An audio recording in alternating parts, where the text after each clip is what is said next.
Seorang ibu dan putranya berlari kencang menuju perbatasan, berusaha melepaskan diri dari kejaran sekelompok kartel. Setelah nekat melarikan diri membawa uang hasil pekerjaan gelap pamannya, harapan mereka bertumpu pada ingatan sang ibu tentang celah di pagar perbatasan. Jalur rahasia yang biasa dilalui para imigran gelap. Namun bayang-bayang kematian menyergap cepat. Pihak kartel telah melacak dan mengepung posisi mereka, beruntung takdir mempertemukan mereka dengan Jim, seorang mantan veteran penembak jitu marinir Amerika. Saat salah satu anggota kartel menarik pelatuk ke arah sang ibu, refleks kilat Jim langsung merobohkan penjahat itu. Tanpa berpikir panjang, Jim membawa mereka pergi. Aksi kejar-kejaran pun terjadi ketika seorang anggota kartel berhasil melompat dan bergelantung di bodi mobil. Jim menginjak rem secara mendadak, menghempaskan pria itu ke jalanan hingga meluncur bebas. Lalu memacu mobilnya menjauh di tengah pelarian. Wanita itu rupanya terkena tembakan musuh dan mengalami pendarahan hebat.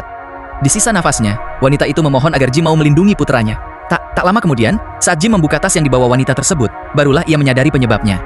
Setelah beberapa hari pergi ke tempat yang telah ibu Miguel amanahkan, tiba-tiba Jim melihat dua sosok mencurigakan di atas jembatan. Benar saja, begitu mobilnya melaju pergi, sang pembunuh bayaran langsung mengeluarkan ponselnya dan memberitahu rekannya. Tak lama kemudian, Jim melihat sebuah mobil hitam datang dari arah berlawanan dan melaju kencang tepat ke arahnya. Untuk menghindari kejaran, ia segera menekan pedal gas lebih dalam. Namun saat kedua mobil hampir berpapasan, Jim tiba-tiba menginjak rem mendadak.